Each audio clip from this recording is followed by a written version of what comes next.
Ibu-ibu yang terhormat dan juga tiga bapak serta beberapa adik-adik. Perkenalkan, nama saya Taufik Bilfaqi. Mudah-mudahan ada yang tahu, mudah-mudahan banyak yang kenal. Kebetulan saya tinggal di Dapali dari sini ya, Peseng. Saya putra kedua dari ayahanda almarhum Habib Mohsin Bilfaqi. Mudah-mudahan lewat pertemuan di kesempatan sore kali ini yang berada di lingkungan sekitar menjadi barokah dan menjadi sesuatu yang baik. Ibu-ibu, kita tahu bersama bahwa belakangan saya mulai naik turun rumah, berkunjung kepada banyak masyarakat. Kemarin saya sore itu di Masjid Al-Makbulin Ta'as bersama ibu-ibu majelis taklim di sana.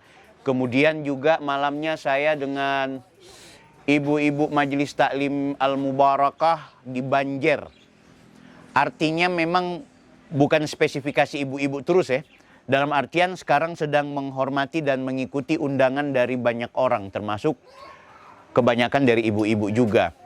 Pertanyaannya, sebenarnya ada hajatan apa? Ibu, saya mau informasikan, saya ini secara kebetulan posisi jadi kepala sekolah di SMA yang ada di Tumbak, Minahasa Tenggara. 5 tahun selanjutnya saya jadi dosen di IAIN Manado. Yang ketiga, saya kemudian menjadi anggota Bawaslu.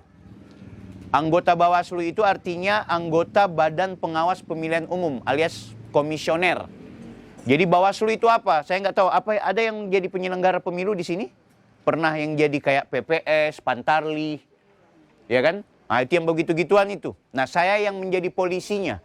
Komisioner Bawaslu artinya polisinya KPU, polisinya para caleg, polisinya orang-orang yang ikut di pilkada maupun di pemilu. Nah, itu Bawaslu, Badan Pengawas Pemilihan Umum. Saya komisioner. Sekarang pemilihan umum tahun 2024 tanggal berapa? Ada yang tahu?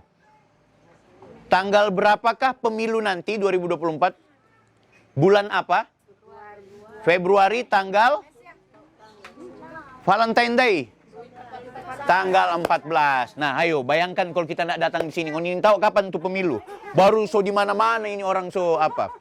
Tanggal 14 Februari itu pencoblosan untuk pemilihan umum presiden dan wakilnya, pemilihan DPD RI, Dewan Perwakilan Daerah, baru pemilihan DPR RI, Dewan Perwakilan Rakyat untuk pusat, baru Dewan Perwakilan Rakyat untuk provinsi, baru Dewan Perwakilan Rakyat untuk kota Manado. Itu satu kaligus. Saya banyak yang mau pilih nih. 2019 yang lalu banyak penyelenggara pemilu yang meninggal dunia, hampir 900 orang yang meninggal. Bawaslu dan anggota KPU dan jajarannya banyak yang meninggal itu. Karena hosalah. Banyak sekali yang dong coblos, dan banyak sekali dong ada baku rekeng. Kan gitu. Nah, 2024 nanti serupa. Selang beberapa bulan kemudian, tahun 2024, ada namanya pemilihan umum, maksud saya pemilihan kepala daerah. Semua ada ulang bacoblos wali kota dan wakil wali kota, dan gubernur, serentak. Nah, tapi untuk DPR, itu nanti tanggal 14. Oke?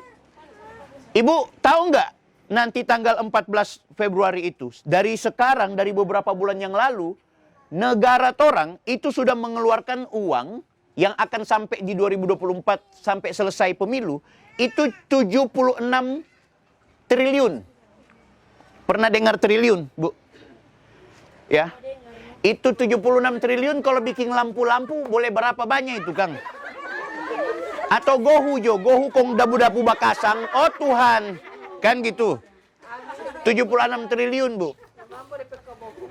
Nah, pertanyaannya siapa pedo itu 76 triliun? Ibu punya? Ibu hasil suar, ibu ada dapat doi hasil babu basos tuh mungkin, hasil menjadi nelayan, hasil menjadi petani.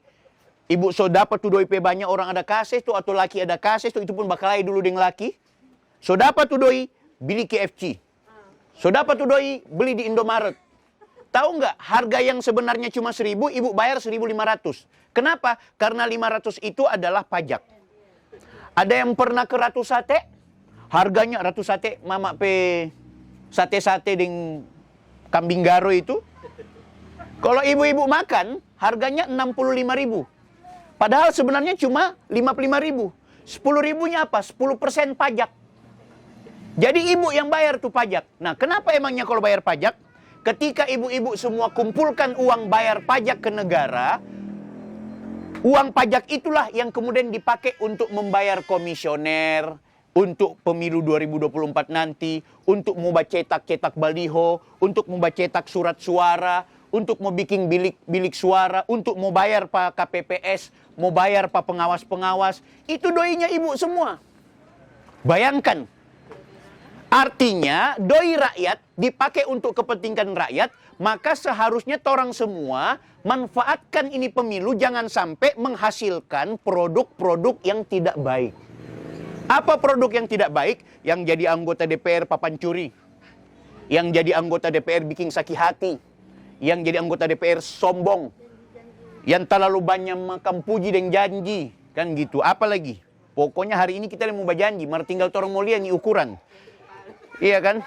Makanya itu janji ukur kok baik-baik. Jangan kalau tidak mampu jangan terlalu bikin diri gitu. Akhirnya sampai semua selesai ini semua pemilu ulang-ulang. Semua datang ulang dorang itu. Itu yang 2019 lalu yang pernah datang Pak Ibu sudah semua datang ulang. Bagus tuh 2019 dorang ada datang. Ada yang cuma batitip. Tidak pernah baku dapat kong titip. Jangan lupa kita penama ya. Ada itu. Ada anggota DPR yang terpilih. Dia tidak pernah bertemu dengan rakyat.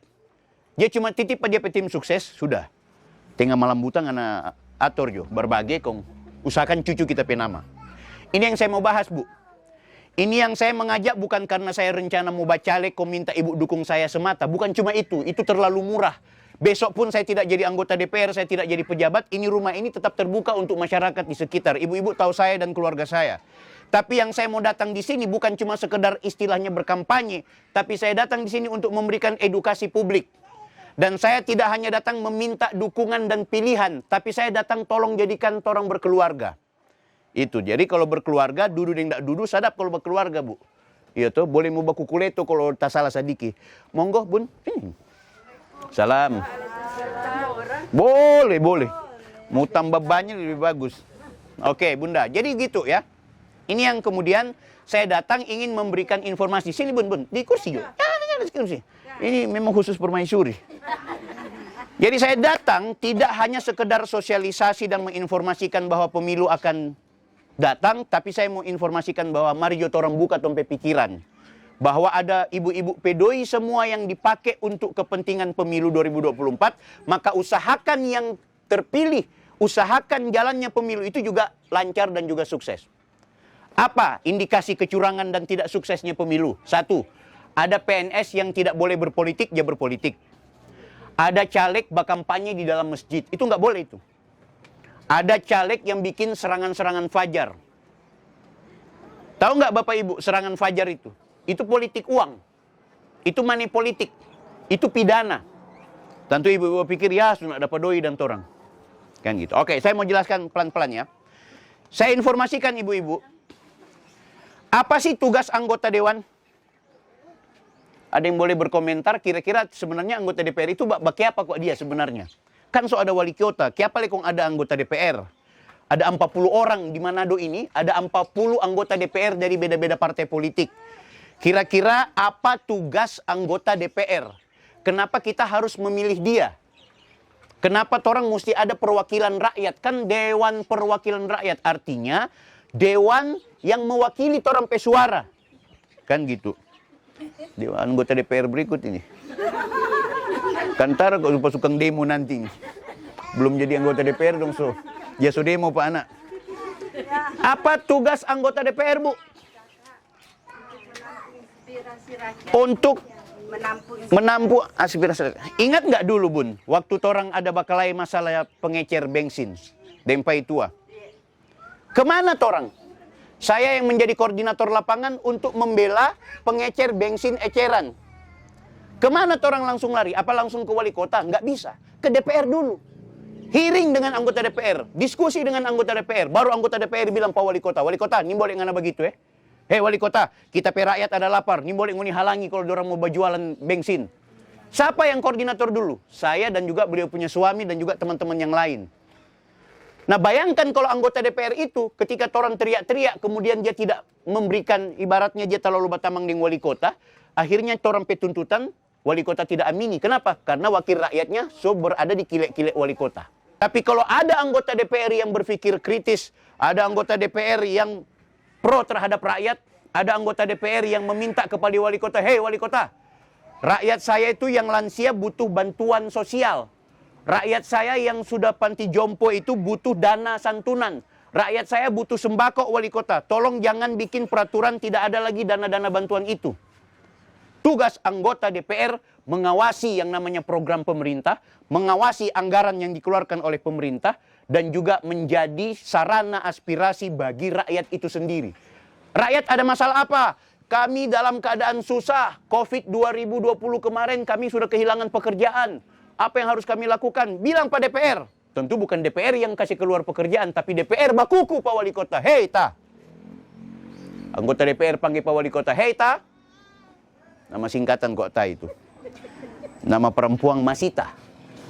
Wali Kota, rakyat saya sekarang sedang demo. Mereka butuh bantuan. Bla bla bla bla. Itu fungsi anggota DPR, Bu. Bukan anggota DPR bawa sembako Pak Ibu, kemudian Ibu pilih Pak dia, kok akhirnya dia duduk, dia diam, dia dapat doi, dia datang.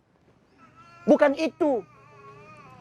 Bukan nanti menunggu siklus 5 tahun ulang. Nanti dia mau datang pas serangan fajar ulang. Ibu pilih Pak dia. Ulang dia duduk. 5 tahun selesai. Tidak ada hubungan dengan anggota DPR.